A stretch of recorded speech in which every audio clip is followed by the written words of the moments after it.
Hi, I'm Femi OK. You're in the stream. Today, how has US President Donald Trump's first year since he was elected gone? We are joined by a special panel of naturalized US citizens. They're here to share their thoughts on this very newsworthy year. Hello, panel. Hello, Tanel. Welcome. And I'm Malika Bilal. He started out his first day in office in January, setting out his priorities. It's going to be only America first. America first. Every decision on trade, on taxes, on immigration, on foreign affairs will be made to benefit American workers and American families. We must protect our borders from the ravages of other countries making our products, stealing our companies, and destroying our jobs. Build new roads and highways and bridges and airports and tunnels and railways all across our wonderful nation. We will get our people off of welfare and back to work, rebuilding our country with American hands and American labor. We do not seek to impose our way of life on anyone, but rather to let it shine as an example. We will shine for everyone to follow. Together, we will make America strong again. We will make America wealthy again. We will make America proud again. We will make America safe again. And yes, together, we will make America great again. So you heard from U.S. President Trump, his agenda from his first day on the job, but we asked our community to share their thoughts on what they believe his priorities for next year should be. Have a listen to what they told us. In his next 9 months, his priority should be to craft workable policies that balance security, civil rights of Americans, and humanitarian concerns. That means meeting our obligations to refugees, protecting 800,000 immigrants with DACA, and protecting 300,000 immigrants with temporary protected status. If he doesn't step up to do so, then Congress should meet the challenge. I think priorities for President Trump for 2018 must be, of course, continue to fight illegal immigration, which means security of our borders, reform healthcare and make it more affordable, and lower taxes for average people. Considering the higher frequency of actual gun-related deaths and violence this year, gun control would be the highest priority. I have very little faith he'll execute anything substantial, but I think if an administration can do anything to increase gun reform and gun control, that would be of the highest importance. So how does the president's first year stack up with naturalized US citizens? We are happy to have back with us in our stream town hall Mayra Campos Segura. She is a patient navigator and she immigrated to the US from Mexico. And her husband, Anthony Segura. Anthony is a NRA instructor. AJ Siddiqui is an accountant and immigrated to the U.S. from Pakistan. His daughter, Sana Siddiqui, is a graduate student. She was born in the United States. Jeannie Nguyen is president of the Voice of Vietnamese Americans. She came to the United States as a refugee from Vietnam. Loida George is an immigration lawyer. Her family, originally from Mozambique and Guinea-Bissau, immigrated to the United States from France. And Saba Ahmed is president of the Republican Muslim Coalition. She immigrated to the United States from Pakistan. Now, we also had hoped to be joined by Jesse Singh, founder of American Sikhs for Trump, who's been with us for our previous town halls, but he is unwell. Welcome back to the stream, everyone. AJ, if I say immigration reform to you, and you think about the last few months, what strikes you about how this current administration is dealing with immigrants? Well, we know what they have done to Muslims, what they have done to Mexicans, the DACA we talked about earlier, and so it's scaring all of the people, all of the immigrants, all of the refugees. I live in probably the biggest concentration of Somali refugees and immigrants in the Minneapolis-St. Paul area.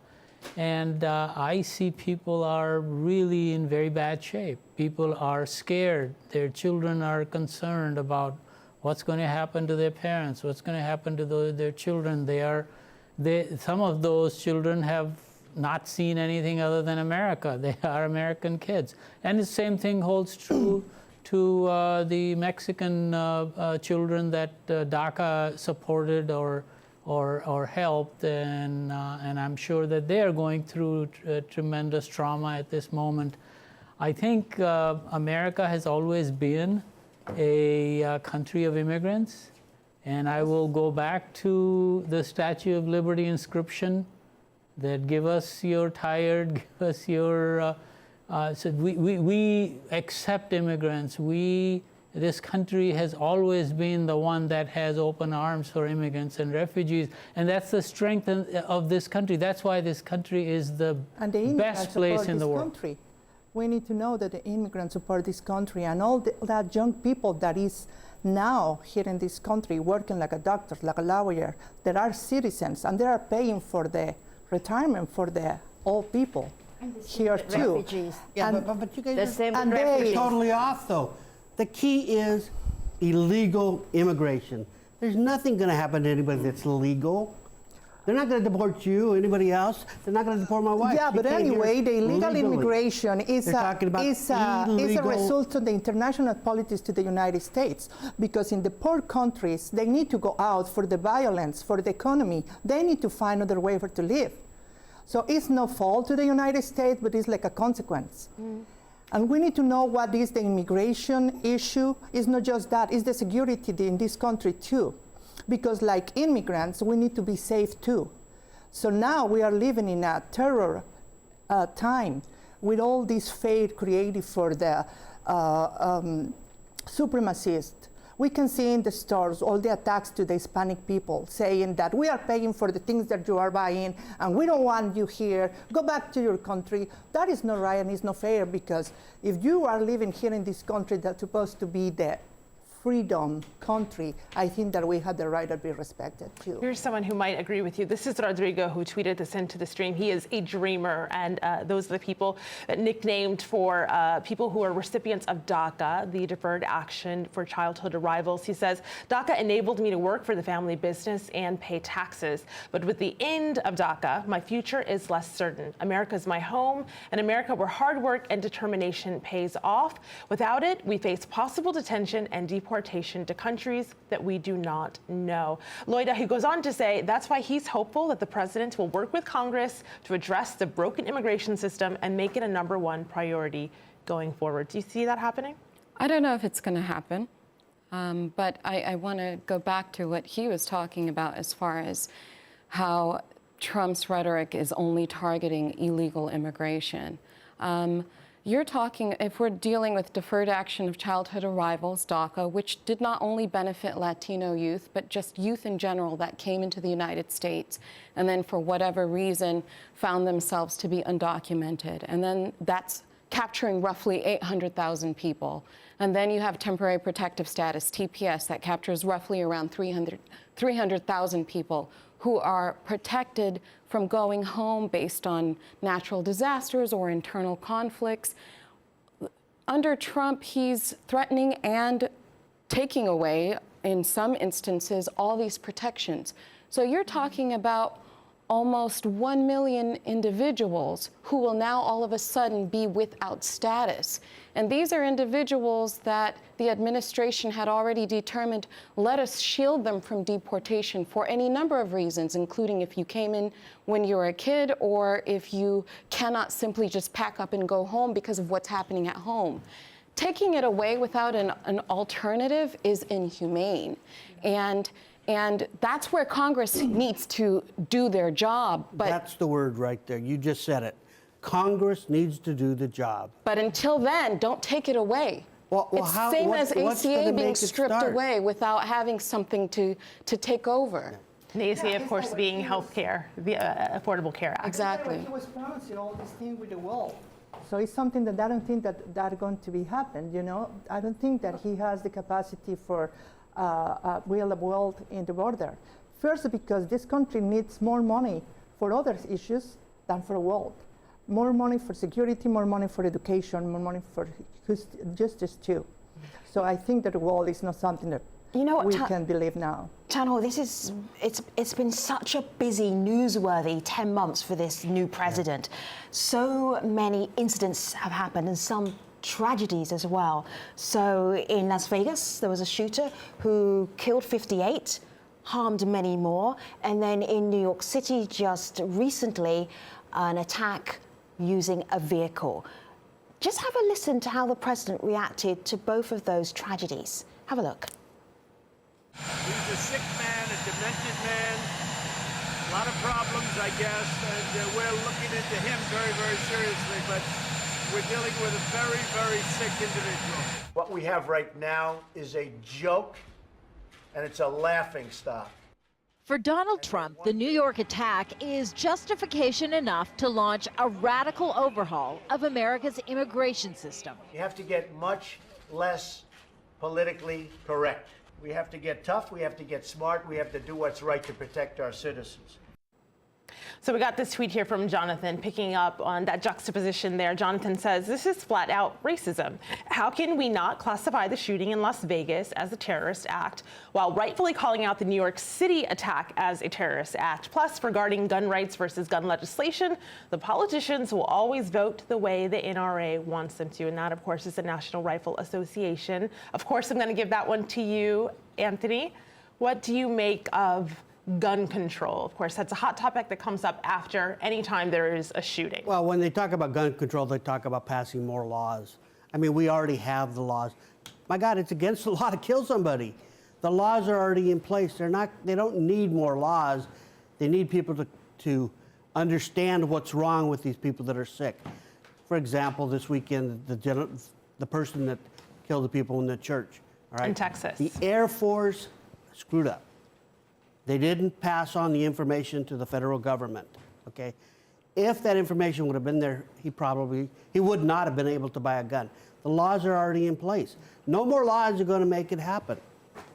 You know, and the guy in Las Vegas, hey, there's nothing you can do. You can't There's nothing you can do? There's nothing. What can a law do to stop him? He bought the guns legally. He had nothing on his records. What can Anthony, he do? Exactly why we need to have the law to make sure that it's illegal for him to buy that so many guns that can kill mass amount of people.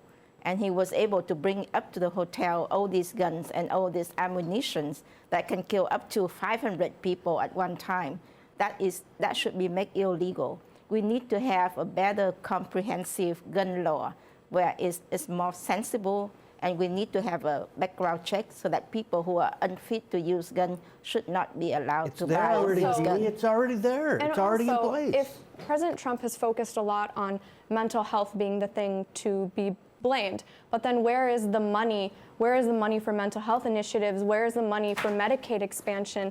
If you're going to blame mental health, then you must act on it, and that's not being seen.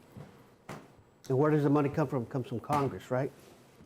The money comes from taxes, and the way that he's proposed a tax reform where he cut 15% from the 1% healthiest, the big corporate doesn't fit the mathematics, and it's going to cut up to $2.4 trillion a year from our budget. And that's where the cut from Medicare and Medicaid will come from. let me just ask you this, because every time there is a mass shooting in the United States, our colleagues around the world do not understand how it can happen again. Anthony, this is you at the NRA headquarters. Yes. Yesterday. Yesterday, So correct. can you explain to people watching around the world, how is it that nothing changes after little children are killed, people in schools are killed, people in churches are killed by people using guns? I'll use one example, all right? Mexico, we travel, my wife is from Mexico, we travel there. You can't own a gun, you can't own any ammunition in Mexico. But in the last 10 years, they had over 200,000 people killed by guns. There are so many other factors Legally. that work into that than just guns. Well, by the way, America is not Mexico. If Correct, you want it's to not, compare but- America, you compare with Europe. And or other with developed with the other countries. developed countries in the world. And in fact, The New York Times actually posted some research this morning that I was reading saying that if we were to put all the developed countries in a line, we of course have the most mass shootings, but even if you take us out and you see the trends, you see that developed countries that have less restrictive gun laws and policies also have more mass shootings. So mass shootings are directly related to the guns that people own. But I think that there is more than that. I think that we need to think like a global idea about why this is happening. We are talking about the mental problems. So we are talking about that this is the country that had more drugs use and like pain pills in the world. So a lot of people is using drugs.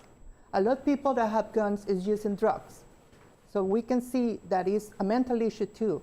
And that is for the health system that we have. So it's not just that the political issues, it's the health system, the economy, everything that we have in this country is like in a global vision.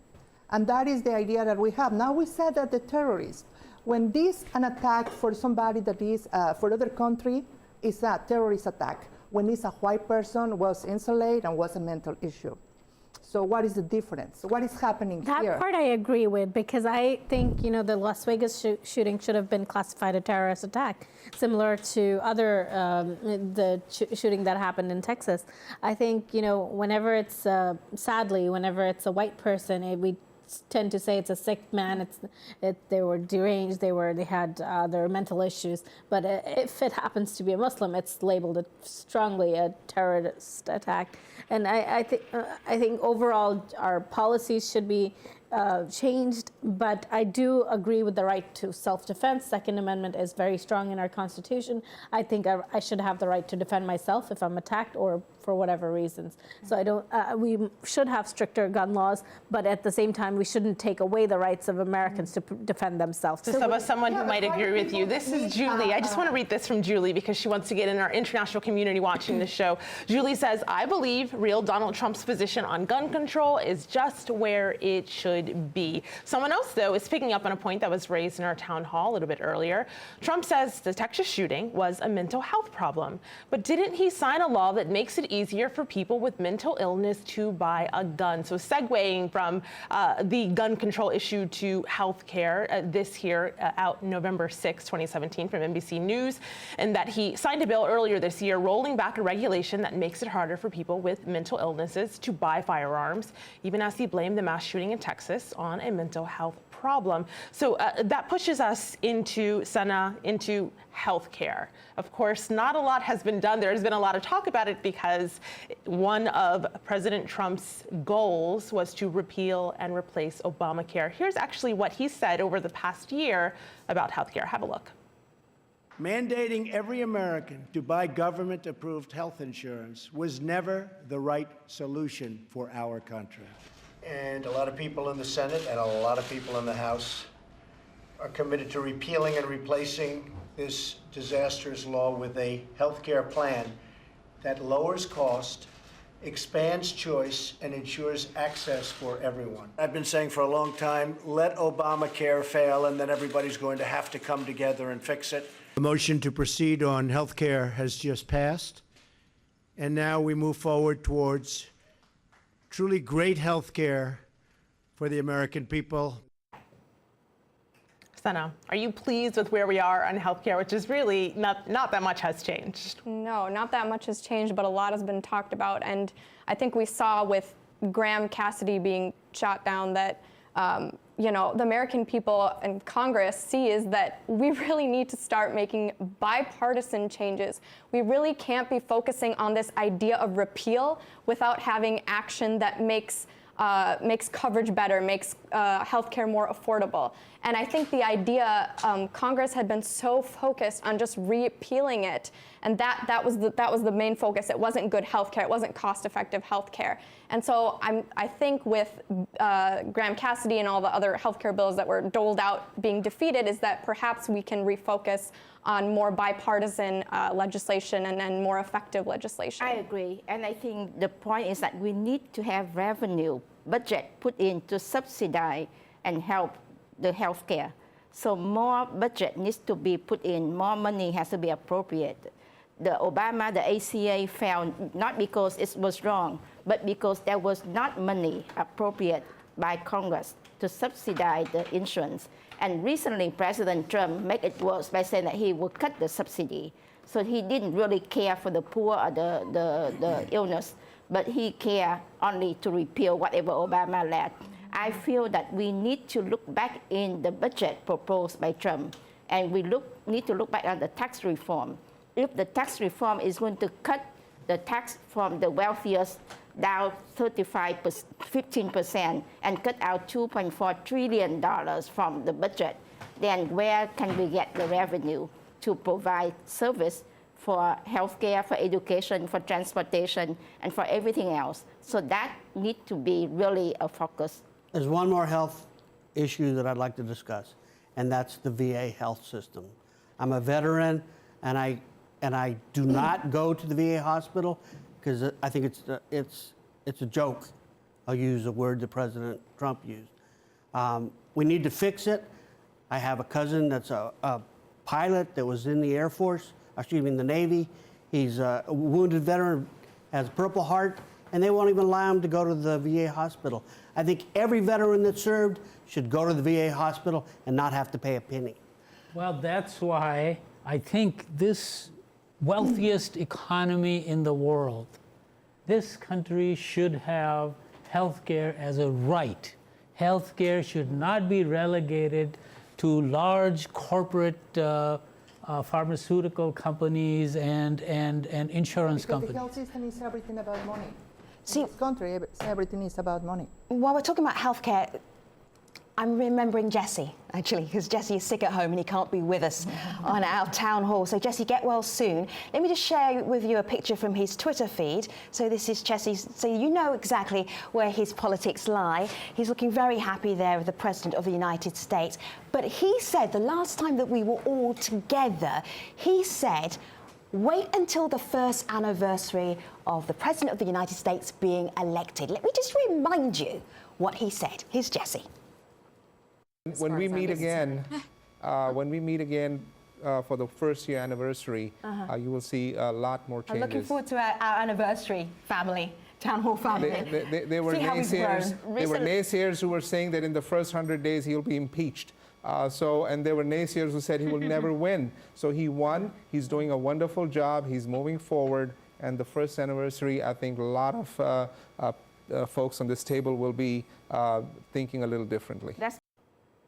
I'm not sure that prediction is right from Jesse, but in the last 2 minutes of our show, I just want to get from you very briefly, what's one priority that the President of the United States should be focusing on? Saba. I think immigration reform and the tax reform are two huge issues, and as he's brought DACA to the table, and I think he will be executing on those. Sana, priority? I'm going to pair two, gun control and then also bipartisan health care. AJ? Healthcare and gun control, those are big issues these days. Anthony? Healthcare, definitely healthcare. Healthcare and security. Okay. Healthcare and security. And with security, I want to talk about foreign policy too. He's right now in Asia for the first time for a long trip, and he needs to really focus on better diplomacy to all allies. Loida? World relations, immigration, absolutely pushing Congress to get reform on the table and happening. Interesting. It sounds like the last 10 months, a repeat of the last 10 months. Malika? I think our community would say immigration and healthcare are two of their top issues. So guests, I have to say thank you so much for being with us for another town hall. We have to set a date for when we're all going to get back together again. Hopefully when Jesse is better and we've got more politics to talk about the United States. Thank you very much for this second part of our town hall, 1 year after the election of President Donald Trump. And you can find Malika and I on the stream, always online, #AJStream. Take care, everybody. Thank you.